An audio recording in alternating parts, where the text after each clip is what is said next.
I have to tell you, Andrea, this, like doing podcast interviews with you back and forth for yours and now for mine, like I know I said this on your podcast, but a year ago I would have been like, oh my gosh, I get to interview Andrea Crowder on my podcast. So this is like a big moment. I'm excited to have this conversation. I'm so excited. I literally feel the exact same about you. Like, oh my God, I get to have Nicole Culver on my podcast and I get to talk to you. Like, this is I love all of this. Thank you. And I have to, for those who are watching the video, I have to just like pull this out right here because Andrea just sent this to me and other people who are going to be talking about her amazing program, The Pleasure Model. I was like, what? What? Like, my face on money? Like, what is happening? How did you eat? Like, where, can we just say, like, where did this come from? Yes. So this is our second time sending money in the mail, by the way, for PR boxes. We did it for an offer I did years ago called Stacking Club. And I was like, wouldn't it be fun? I messaged my team. I was like, wouldn't it be fun if we sent stacks of cash? So we got like little acrylic boxes and we put $100 in ones in the box with like cute stickers on top. And then we put like fake money on it, but it had my face. So we've had that. And I had it up on my whiteboard for a really long time because it's just, when you have like cute merch and design stuff, you don't want to forget about it over the years. So I put out my whiteboard and I was walking into my office and I saw it and I was like, oh my God, we need to do the money again. But this time we're going to put everyone else's face on it. And it was so much fun. The details were just like iconic. Oh my gosh. Okay, so let's back up. Can you introduce yourself? Tell everyone who you are, what you do, and then I want to get into talking about this like really important conversation about pleasure and business, pleasure and life. Yes. My name is Andrea Crowder. I've been an entrepreneur since 2011. I started network marketing. We both did Beachbody. And I started entrepreneurship with one Instagram follower, my sister, and like a couple hundred Facebook friends, no business experience whatsoever. And I fell in love with number one, community. In fact, when I was selling network marketing, I would be like, I actually don't know what this is, but you're going to love the team. Like that was my pitch. And I just was so obsessed, so deeply, deeply obsessed with women heading in the same direction who were supporting each other. It was such a great community experience. And it was like the best way to start like figuring out who I was as an entrepreneur because I didn't have to create the products, but I did have to learn a whole lot about myself. I had never even heard of the personal development section in Barnes and Nobles. I didn't know it existed until I was in like my mid to late 20s. I grabbed this book one time called 20 something 20 everything because I felt like I was going through a quarter life crisis. This was just before I found Beachbody. And I'm like, what am I doing with my life? Like, I still don't have a college degree. I'm working as an executive assistant. Like, I wasn't sure where I was going. And going through my experience in network marketing, it's a well-oiled machine, as you know, like they have deadlines, they have launches. And so I got to experience all of the traditional like sales and marketing components of entrepreneurship. And I didn't realize this then, but that taught me how to create courses because once I figured out how to do something, I had to then teach it to my team. The only way to make good money in network marketing, which did become my very first 7-figure business, was to be able to duplicate your skill set with other people. So I went from being a stay-at-home mom at first to getting a job with very, very little background or experience, becoming the executive assistant, and I was an event planner in the corporate world. And then I started my like online health and fitness business with Beachbody. I did that for 8 years straight. I built us up into one of the top teams, top 2% of the company. At one point in time, we're holding like this, we were like number 17 for overall growing teams in Beachbody. And the majority of it was because I just became obsessed with my people. But the thing that bothered me about network marketing is I would have these people come in and they're like, oh my God, this is going to change my family's life. And I'm like, it is. Like, I'm so excited for you. And I would be so devoted to the outcome that they were looking for themselves and their family. And then when they couldn't figure out how to get themselves to do the thing, it was frustrating to me because I'm like, I'm promising these people the world because that's what I've been able to create for myself. And I didn't understand why so few people would come into a business like that was fairly well set up and they weren't able to do it. So then I became obsessed with human behavior and I had been studying that for many, many years. But what I found was over time that the pressure of more, the pressure of bigger, the pressure of sustaining what you've already built, the pressure of people's expectations of you started to really take an emotional toll on me. And I remember in I want to say it was like 2018, 2019, 2018, I think. I was sitting in my $1 million home, a Mercedes in the driveway. I had this amazing business that was paying me on repeat every single Thursday, a multiple six-figure income at that time with a totality of over $1 million in earnings, and I was still choking on anxiety. And I'm like, I can't live like this anymore. And I made a commitment at that moment to figure out why is it that I've done all the things that society says equals success, but I still feel like a broke stripper swinging around the pole, like it is where I started my world and my beginning entrepreneurship days were selling weed and stripping. And I'm like, my first 1099 was for a strip club. So um I was never able to at that point in time break free from that past and feeling like it's all gonna fall away. I have to keep swinging around the pole for a 20 and a lap dance here, a lap dance there, and I just kept having to like hustle in order to continue to keep it going, even though the network marketing model actually really did support me. I was making almost a six-figure income, even though I hadn't really touched it since around like 2019 for years until Beachbody completed their network marketing um, component of their business. But I became so obsessed with like human behavior, but also the emotional impact of success and trying to figure out where's the blend between achievement and fulfillment so that I can wake up every day and actually enjoy the life that I had built. And that's when I started my famous experiment of I promised myself I won't take a single penny from pressure, only pleasure. I didn't know that that was going to become a thing, a mantra, a thing that I was known for and interviewed for all over from podcasts all over the world. People saying like, I don't get it. How? Like, what do you mean you don't take a single penny from pressure? Are you lying? That doesn't work for everyone. Explain yourself.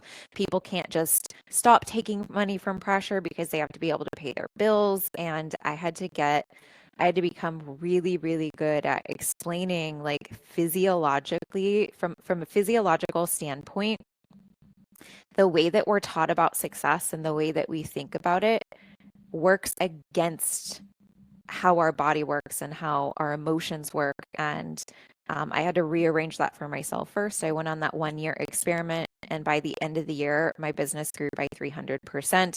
And then people really started listening to me. They're like, wait, what?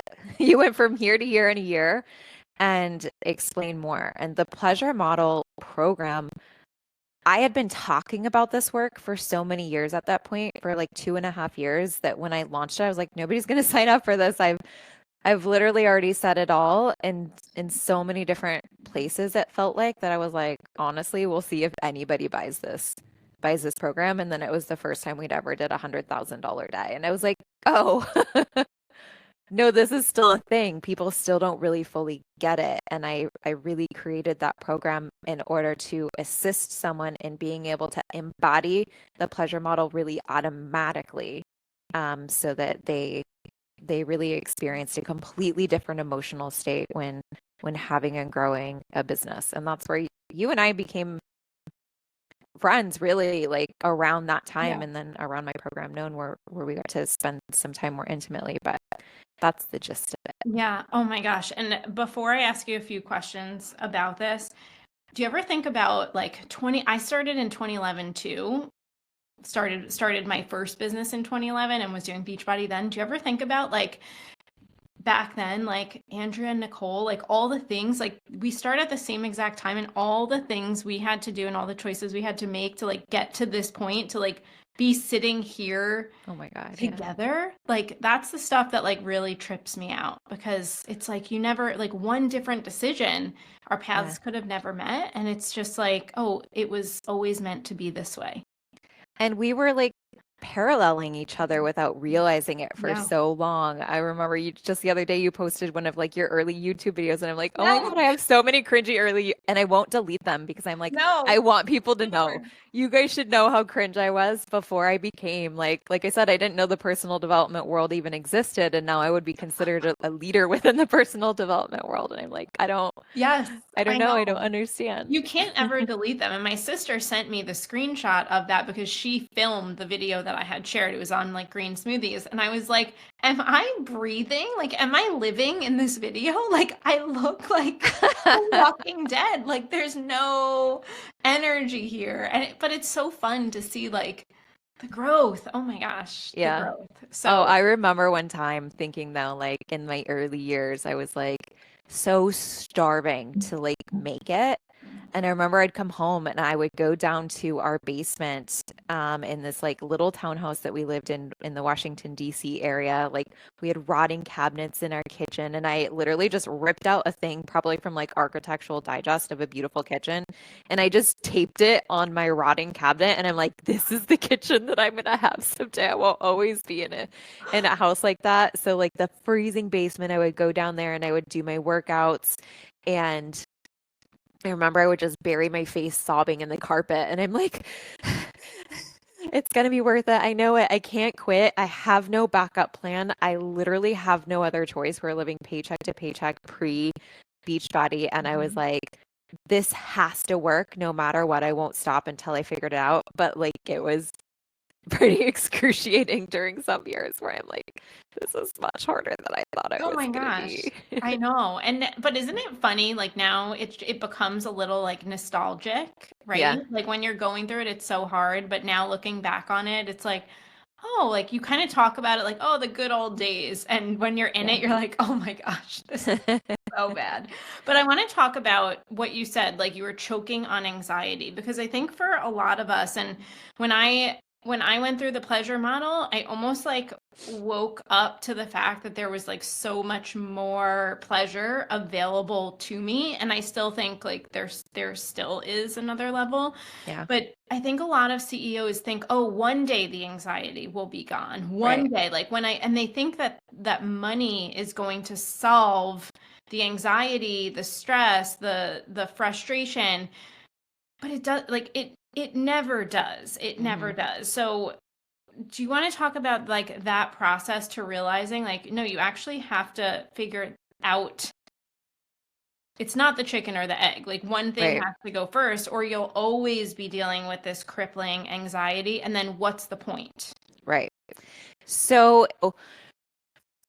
if you think about it from the perspective of everyone has the goal and the intention of making money, but everyone's experience and relationship of that is very different. And so, would it be that the money is the problem and also the solution? And if that were true, it would be an exclusive truth for everyone, right?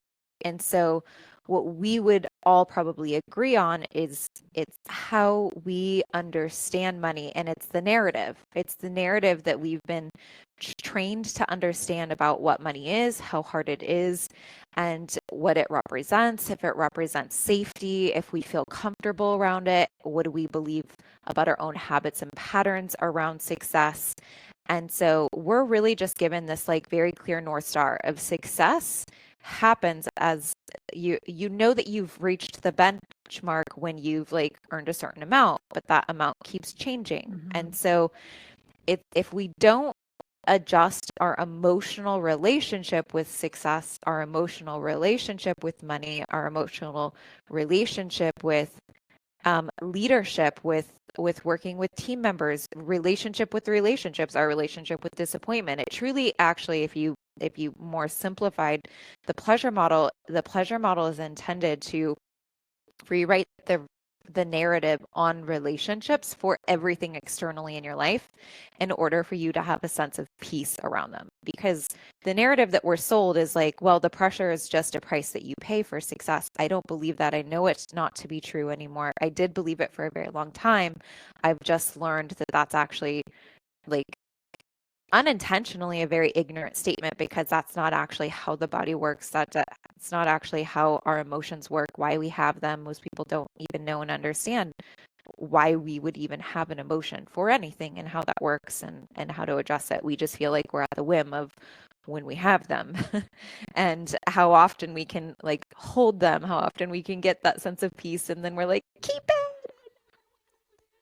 it. We like sell ourselves into the story that when we have a sense of peace or pleasure that we can keep it for always, and then we don't, and then we're disappointed. There's that relationship with disappointment again, and then we're in the sensation of like stress or anxiety or whatever, and we also think that will never end, which it does.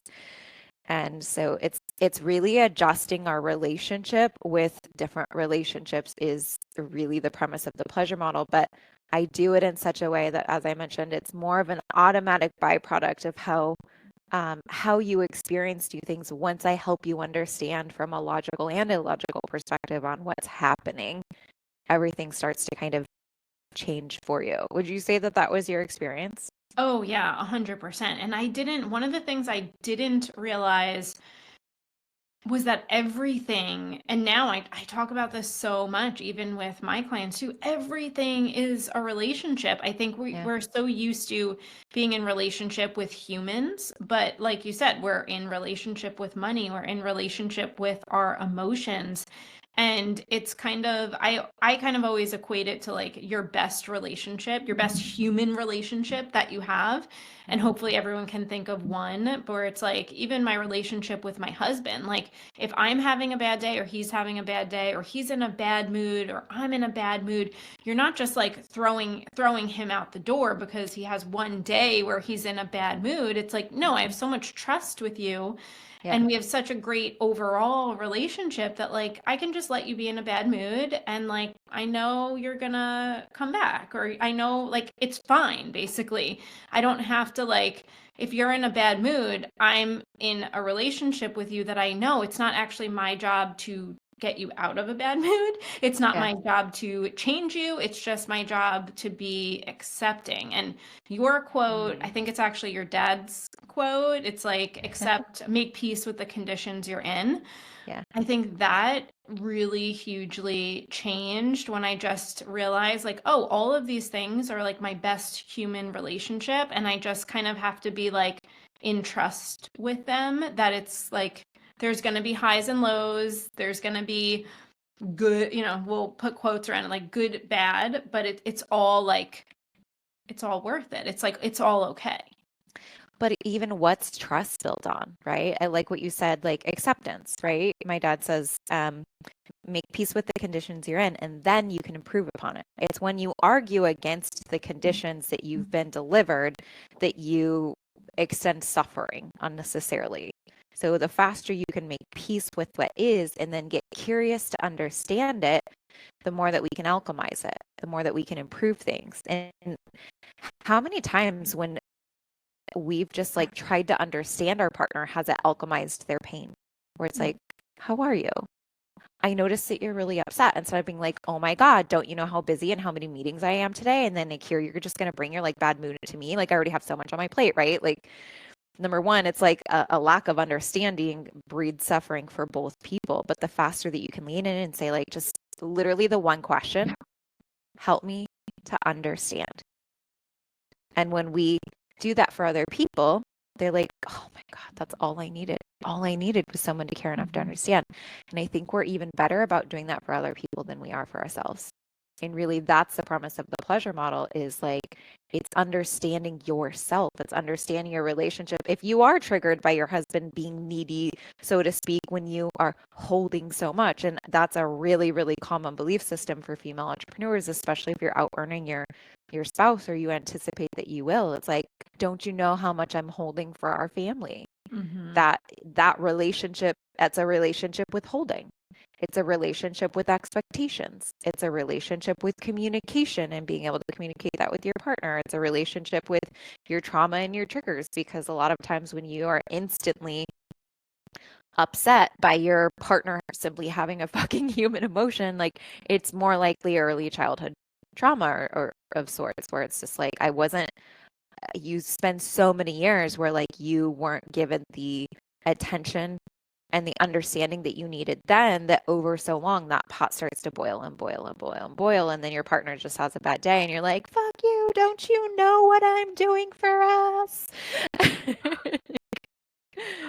It's a clusterfuck. Oh my God. So much. And I think one of the things, and I'm going to try to explain this as best as I can. I feel like you're going to know exactly what I'm talking about.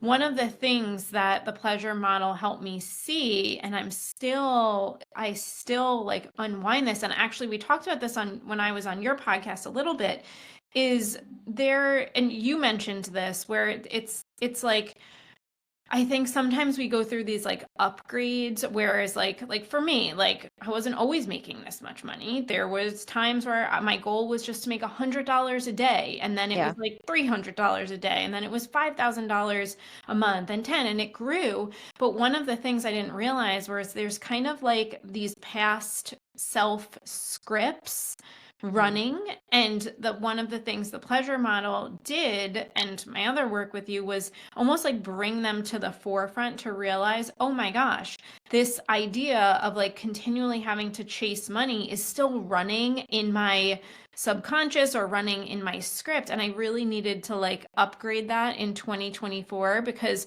we were making more money year after year, but it started to feel like that chase over and over again. And I wasn't even aware of like how exhausting it was until I became aware of it and realized, oh my gosh, this is like an old program. I don't need to do this anymore. Yeah. And I put it down. Yeah. Yeah, we spend so much time as entrepreneurs upgrading our funnels, upgrading our team, upgrading our systems, but how often do we sit down and say, like, it's time for an identity upgrade? Mm-hmm. We just barrel through the emotions because we're conditioned that that's a part of it. That's the price that you pay for success. That's what we're taught. And we see people glorify it. It's put on a pedestal in the way that people talk about enduring. You hear people like the Hormozis and even Katie Sanchez and these people that we like really, or Cody Sanchez rather, these people that we really, really admire in terms of what they've been able to achieve, but we're not asking the right questions. Like, what's it costing them to have that? And am I willing to pay that cost? And I would suggest you can have it also. And I think they say it for the right reasons, because they're like, don't bow out because you're having a challenging emotional state around it. And it's not, this conversation is still really new around our emotional relationship with these external experiences and how to upgrade our identity. Like, it's not new in terms of the history of the world, but it's new in entrepreneurship. I had a client come to me who has made over 8 figures in business, and she said, Andrea, I heard about this particular entrepreneur that he's passed away. And she's like, they haven't confirmed whether it's suicide, but I kind of suspect that it was. And she's like, Andrea, I would never do that, but I can't pretend like I didn't have the thought of, I get it. I understand. Because the way that we are taught to hold and to endure, because nobody else had a better way. Nobody else challenged it and said, but why? And does this have to be? And that was my great awakening in 2018, was like, I was laying on the couch watching my kids play with their Christmas presents on Christmas Day, and my then husband was just sitting there peacefully watching Die Hard. Like, I hate that movie now.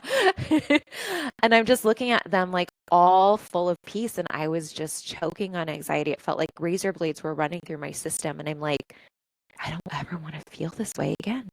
This doesn't make sense. I did all the right things that everyone told me to do. And I honestly, I felt like I was in a worse emotional condition than when I started. Even though I was stressed because we were living paycheck to paycheck, it felt like we're suffering because now the belief system was, but I shouldn't still be, because I did my part. And that's like the fucked conversation that not enough people are having that that I really, really deeply hope to change. I think it's so good. And I think it's part of it is like, we don't know what we don't know, which is why these conversations are so important, because it's like, I've done so much work. And after all of those years, I didn't even realize that I had this like programming or this script to continue to chase money.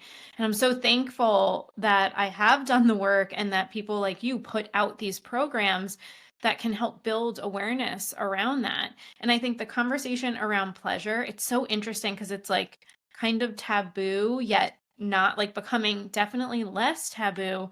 But I think for some women, and even when it comes to business, especially, the concept of like pleasure in business is so foreign. It was so foreign to me.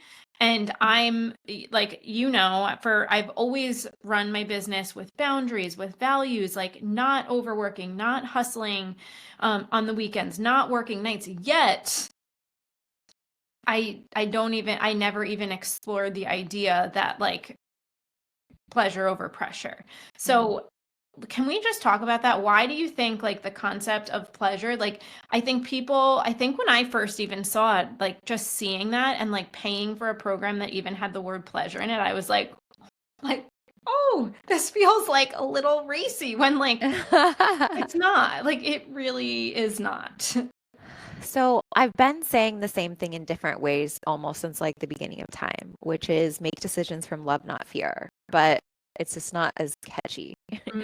And I accidentally said on a masterclass one time, I said, I don't make a single decision from pressure, only pleasure. And the chat blew up. People are like, I want that. I want that. I want that. And I was like watching, I don't know, like just 50 comments at once. Like, I love that. And I'm like, oh, got it. Noticed. This is it. Yeah. So I shifted it and then I posted just a quote card on Instagram. And I was like, not a penny from pressure, only pleasure. And then I started getting the podcast interviews and I was like, okay, so what people needed was for me to say it in more like marketing terms, right? But what does pleasure mean? Pleasure just means a state of feeling in alignment. And like even the word alignment, people just gloss right over it. Anytime I use like ChatGPT to like help me kind of edit some of my content or whatever, it loves to put in the word alignment. I'm like, we don't say that around here. Like people are over that word already. Like that's part of the job is like, I have to be a good marketer at helping someone to understand the value of being willing to do this type of identity work, which is essentially what you're doing. And it's reassociating just like the way that you think about things. Now, pleasure is joy, pleasure is love, pleasure is contribution, pleasure is gratitude. Think about it from this perspective. Pleasure is presence too. Like more than anything, it's presence. And that's how we would describe how it feels to be completely present. So let's say you've like fallen in love with someone, your attention is on them. They're saying something so sweet to you. It's like music to your ears. You're in that relationship with them. They give you one of those like early kisses in the first like, few 3, 4, 5, 6 weeks of you dating. And it's just like your body is just elevating, right? It's complete euphoria because you're so present with them. You're so present with the moment that your body is like overtaken by this beautiful euphoria. I feel that when I write my master classes. Like my body gets taken over when I'm connected to them, when I'm present with them. The other day I was like feeling uncharacteristically stressed around a master class, and I like because the thought that kept going on repeat in my head, my script, as you said, was you don't know what to say, you don't know what to say, you don't know what to say. And like as soon as I noticed the script and cut it, I was like, where did that even come from? I know all I have to do is tell the truth of here's what happened. Like there's really nothing else besides like I just have to know how to tell the truth, and I know how to tell the truth. I can say that. And then I broke that, and all of a sudden this sensation of interest was replaced with the pressure.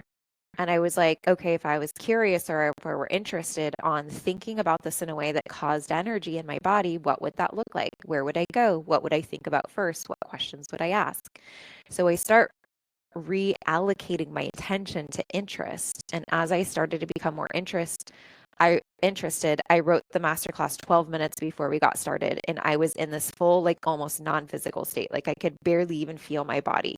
And that's how I know where I'm like, when I've caught the alignment or the pleasure, or our company is rebranded into, our company is now called More Live. I've like caught the vitality or the liveness. I feel alive now. Like I like to say, like, my work writes me, I don't write it. And you know, when you're in that state of like flow, where it's just like coming through, and it's all of a sudden it's like you're washed with this warm feeling of like, I got it. I'm in the current right now, where the current's taking me, and I can just sit back and relax, and I can let it take me, and I can enjoy it. That's what I'm teaching a lot of, is like from the process of creation, at least from that perspective, is like pleasure means you get to feel that sense of like the dance of like, I would say, like, I don't dance it dances me. It moves me. My fingers move themselves, because like I'm in relationship with them, and I would say that relationship is ultimately rooted in like massive truth, which is like that old script that wasn't actually true, Yeah. right? Like the truth will set you free every fucking time. And that's the way that I teach this works, where I tell the truth and I connect with someone from a really logical perspective. Because if you just tell someone like, well, don't feel pleasure or don't feel pressure, just do it from pleasure, they're like, sounds nice for you. That's a pipe dream. You can't just say don't feel it, right? Like, I cause the pleasure to be eliminated for my client, because I know how to unwind that for them in the way that they'll understand it, and the way also that they start to feel understood, where they're like, oh, that's why I've been feeling that way, and now I understand why that doesn't have to exist anymore. But it does take a deep, deep understanding of how the unconscious mind works, how to be able to teach that in that specific way. But sorry for the long rant on that very, very simple question. It's never a simple question, but the one thing I want to highlight is like, you said, like, you still asked the question, like, oh my gosh, or you had the thought, I don't know what to say. And I want to highlight that, because I think, again, other people can see someone like you or someone like me and think, oh, they never have that thought. They never feel like, I don't know what to say. And it's not that we never have those thoughts, it's that the relationship with that thought is different. You just didn't live there. You didn't sit there and say, you know what, you're right. You don't know what to say. You had the tools and the strategies to like, and the relationship to move on, almost like move on, and a strategy for it, I guess. Yeah, because most of us are associating our thoughts with who we are. And so if you were to ask a bunch of really smart people, where does the thought come from? They would all say something different. And they've been studying this work and research for years. So if we can't get the smartest people on the planet to agree, then wouldn't it be safe to just say, we all don't know?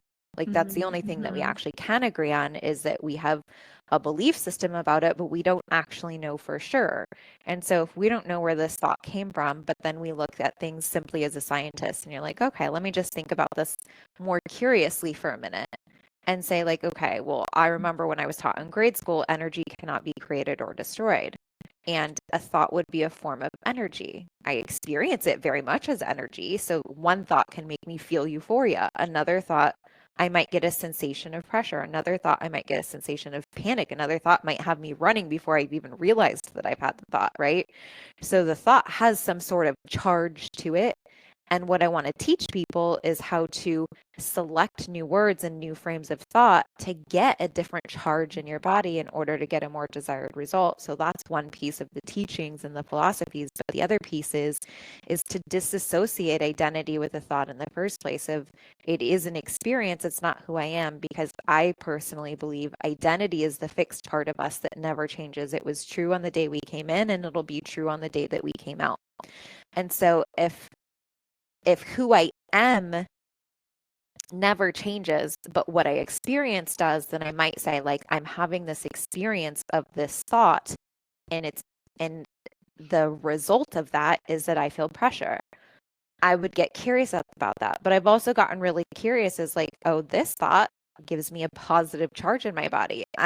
creating behaviors that I actually really like. I like who I'm becoming, and we'll use words like who I'm becoming when it creates like a strength, when it creates strength in a body, when it feels, if you say something about yourself that has a positive emotional charge, I'm good with you saying that's my identity because it gives you power. I really believe, like, if you asked me what my name is, my arm would stay strong. You'd muscle test it, right? And so the truth is that my name, at least in this life, depending on your beliefs, is Andrea. In I this don't know. timeline, in this life. In this timeline, this life. Whatever the rest of, I have speculations about what's happened pre or post this body, but at the end of the day, I still don't know, right? Like many people would, like, if you muscle test me on my beliefs about spirituality, my body would say strong.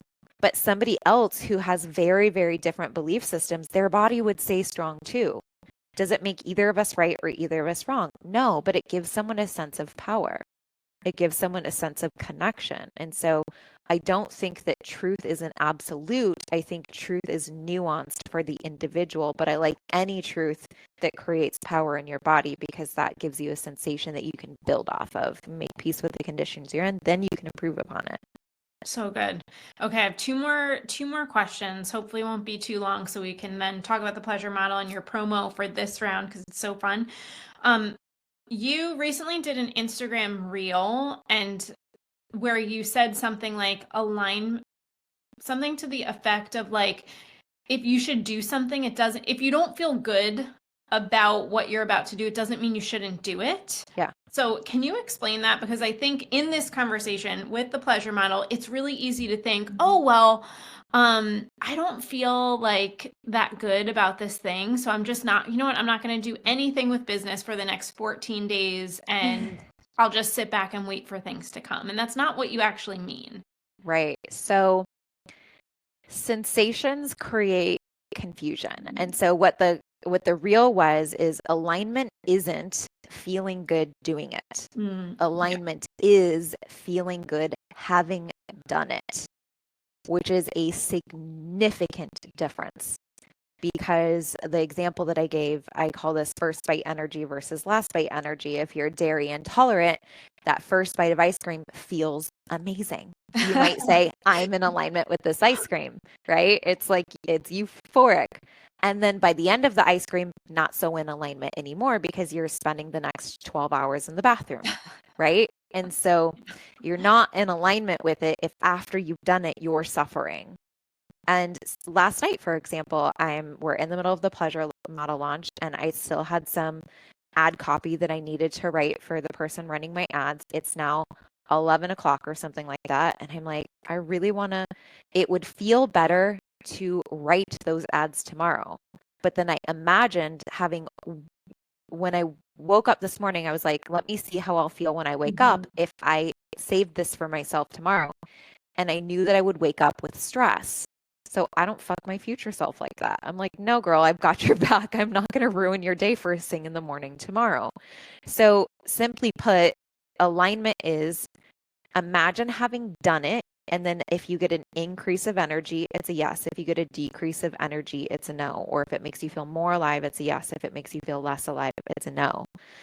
And that will help you know the truth of whether it's in true alignment with you, because the length of time that we reminisce on something that we've done is much longer than any experience we'll ever have doing it.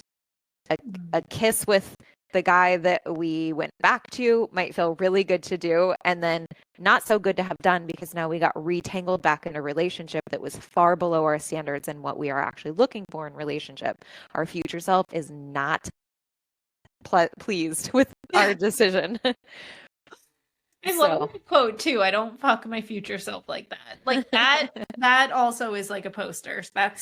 That's really good. So for anyone who's listening who knows like they are in a stress response a lot of the time, where they're like when they're working, I know I used to be like this. Whenever I had this thing where when I would show up to any live call where I was like paying to be a part of it, I would be like in such a heightened state, my nervous system. Yeah. And by the end of the call, I wouldn't even be talking. This was like in 2019, 2020. I'd be like, by the end of it, I would have cold sweat through all of my clothes. And I didn't even realize it was happening until I went to my Yes Supply Masters training, and it was 21 days in a row. And I realized after the first few days that that was happening, and I was able to like come back and fix it. But for people who are like sitting, who are like working through this stress response, who know like they're just in that like, I got to get it done, like I just got to do it. And do you feel like the pleasure model would help them kind of like unwind that? Is there somewhere else for them to go? Because I know I have heard when you ask someone that question who's in stress response, they first have to really learn how to almost like have a conversation with themselves like that, because the stress response sometimes can block it out. Yes.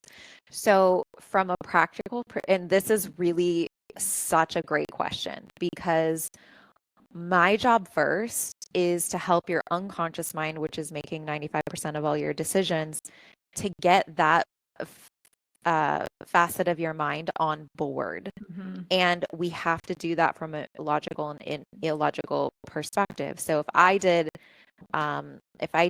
like a really like rapid transformation call with a client where I'm like, okay, we have to shift how they're thinking and feeling about this instantly. The first thing that I have to do is I have to get unconscious permission that it's okay. And so I might ask, would it be okay for you to not be stressed right now? Mm-hmm. And they'll might answer, I'll notice if someone answers really logically first. And they're like, yeah, no, that's why I'm here, Andrea. And I say, no, close your eyes, put your hand on your heart, and just pause and scan your body. I don't want to know what your mind says. I want to know what your body says. Would it be okay for you to not be stressed right now? And most people would be like, oh my God, shit, no. And the reason for that is because oftentimes we're thinking that we need this pressure in our body in order to execute and get a good job done. But here's what we do, and this is the reason that that moving from pleasure or love is way more significant than fear or pressure. And because what happens when you're in a state of pressure, it's like a variety of fear of like, if I don't get this done fast enough, something bad will happen, or I won't hit my goal this month, or I won't make enough money, or people won't still think that I'm like a valuable person to learn from, or whatever the narrative is that's occurring. Then what happens is when we're moving from that, blood leaves brain going to arms and legs, making us fast but less intelligent. Now, when we are looking to blow people's minds, to create the best work that we've ever created, and to be able to be in this game for the long run, thinking with that like infinite mindset of like, I want to be here 10 years from now. I want to be here 20 years from now. I want to still be in the game because I love it. I bet you 100% of the people listening right now really love what they do. Mm-hmm. I'm sure they very, very much believe in what it is that they're doing, the customer that they want to serve. They probably love them very much, feel very deeply connected to them. If that's true, then when you are making decision using predominantly the energy from arms and legs, making you fast but less intelligent, you've compromised creativity, you've compromised intuition, you are way more limited on focus. In fact, if you're in a state of fear, you're very focused on the immediate threat, but your peripheral vision essentially goes dark. So you might not see, let's say you're driving on the freeway and you're like, I'm trying to, like, I want to start horseback riding or something like that, right? You're like, this has been a goal of mine for a really long time. I really want to start horseback riding. And you're driving on the freeway, but you're in a state of fear of like, I got to get this masterclass written. I've got to get this client work done. I've got to say yes to this client, even though I really don't want to work with them in order to hit my financial goal for the month. We're driving on the freeway, peripheral vision is dark. You never see the sign of like, oh my God, I've been wanting to learn to horseback ride. And then the person who you would have learned a horseback ride from also ends up becoming your ideal client because they're running this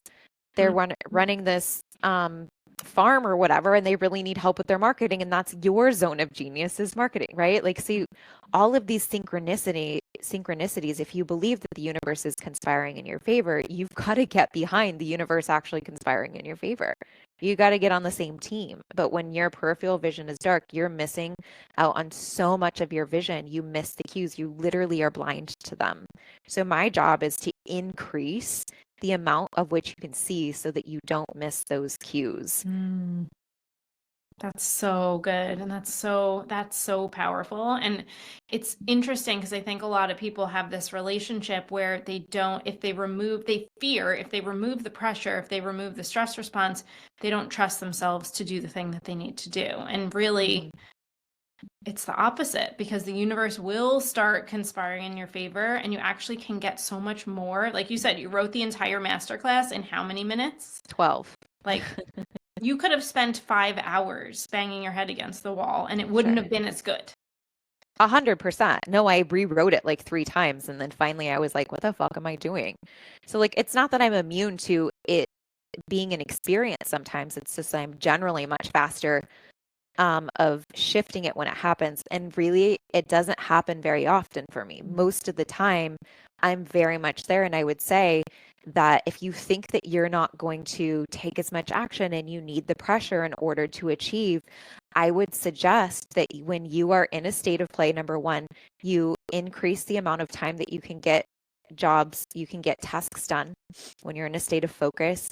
Do the research on like the energy of like play, curiosity, wonder, and like how that translates to achievement. There's tons of research already out there for you. But I think people already understand like when you're in that relaxed state, you're in the shower, you're driving, all of a sudden that good idea comes in that if you had stayed focused and you just barreled through your to-do list, there's been times where I'm like, why is it that I'm being guided to watch Grey's Anatomy versus actually write this post, right? And then I'll watch, I'm like, you know what? I promised myself I'm going to follow the energy. I'll place my attention at the end of having done it. There was an increase of energy and I'm like, fuck it, I'm going to watch Grey's Anatomy. And then the scene comes on Grey's Anatomy where I'm like watching the experience of someone persist against what's happening for her. She's having a baby early. All of a sudden, she's in a clinic, there's a riot outside. She's like, I don't want to have my baby in a riot. And like the way that her community surrounded her in order for her to like refresh her spirit, to get her attention back on her job, which is to deliver this baby and to create a bit more beautiful experience. Literally, I'm just getting chills remembering watching it. And I'm like, that was part of my masterclass. It was talking about like, be careful about who you surround yourself with. Make sure that you surround yourself with people and things that keep your spirit fresh, because we're here for a long time. Like, thank God I followed the energy and I watched Grey's Anatomy, where most people would have been like, I can't. And I swear to God, my masterclass was so much better because of it. 100%. Oh my gosh. Okay. So tell everyone about the pleasure model. You're relaunching it. The first round was like, what was it, like 2023. Yeah. Okay. Yeah. And that I can remember, I have a distinct memory of like sitting and walking on the beach, listening to those episodes. Yeah. So the pleasure model essentially breaks up how I define freedom. That was kind of one of my parts of journey. I'm like, I stand for freedom. I stand for freedom. And one day I woke up and I'm like, I don't feel free. Also, what does freedom mean to me? And so I wrote out freedom in big letters. And I was like, if I could associate a word with each letter, what would that be? And so I created my own acronym for freedom, and it stands for, the F is fulfillment, relationships, energy, expression, direction, opportunity, and money. And I believe if you follow on the first 6, the money happens as a byproduct. And that's what's been true for me since that first time where I started the experiment of I won't make a penny from pressure, only pleasure. That year we 300x'd and we did just shy of $1 million. And every year after that, we've done over $1 million. So I've never made less than $1 million other than that first year. Not a penny from pressure, only pleasure. And so it breaks down like, what is the art of fulfillment and how do we do that? And we've only ever had one refund request for the pleasure model, by the way. We do have a 72-hour love or to leave it policy on that program. It's an $1,800 program, 25% off right now. And this girl messaged back and she's like, but where's my homework? And I was like, oh, I didn't give you any because I already did it. And she she was still so devoted that it had to be hard and she needed to have her call to action and what Mm-hmm. there is some stuff where I'm like, Yeah, yeah. here's a different way of like implementing this. Like I teach some of like how I coach my clients and how I help them get more rapid transformations. And like there is some stuff where I explain that, but she was like so devoted to like there needed to be like an extreme homework where most of it is no, I'm actually rearranging this for you in your mind. And if you just listen, and I said, can you tell me what you've listened to that like hasn't met your expectations? There might be a hole in the content, and I'm totally willing if I feel like it would bring value to the majority of the clients, like I'll add to it. And then what I realized is she was asking for a refund and Christmas was next month. And it was 3 months, by the way, it was 3 months after the deadline of the refund policy. So I give you 72 hours. You can try my work. If it's not for you, you'll get a total refund. No questions asked. Just tell us what didn't work for you. And 3 months later, she was like, this isn't what I thought it was. And then I was like, I see what's happening here for you. And like, I'm totally willing to like bring more value to this program in order for you to have it. But like, I kind of suspect that what you're saying is the issue isn't the issue. And that's what I like is like, my customer, she doesn't have the time. She wants to integrate, but she wants integration to really happen for her, which is like a special kind of blend of what it is that I do. Is like I really do cause a lot of the emotional transformation for you. And then the other things that you could bring into your business and do differently are totally up to you as long as it fits within your values and what would bring value to your business and your customer and you emotionally and holistically. So But good. Oh my gosh. Well, the link to the pleasure model will be around this video. And is there anywhere else they can go to learn more? nope. Grab your link and that's it. Yeah. And if you guys have any questions, you guys can send an email to hello@AndreaCrowder. You can send me a DM. I'm in my DMs all the time. If it's not like where's the link, my assistant will answer those. But if you have genuine questions, I'm in my DMs all the time. So if we miss one of them because of mini chat, you guys know how it is. Sometimes like The many chats start talking to each other. right, then just send us an email. Well, thank you so much. And really just thank you for having and being willing to have these conversations because they're just so important. And the fact like thank you for just going first with this because it's just so powerful. And I know like it made such a big, huge difference, not only in my life, but also in the way that I was working and in my relationships and how I'm in relationship with pleasure, money, business, all of the things. So it is one of the best things that I have ever taken. So I couldn't recommend it enough. Thank you so much. Thanks for being here. My pleasure.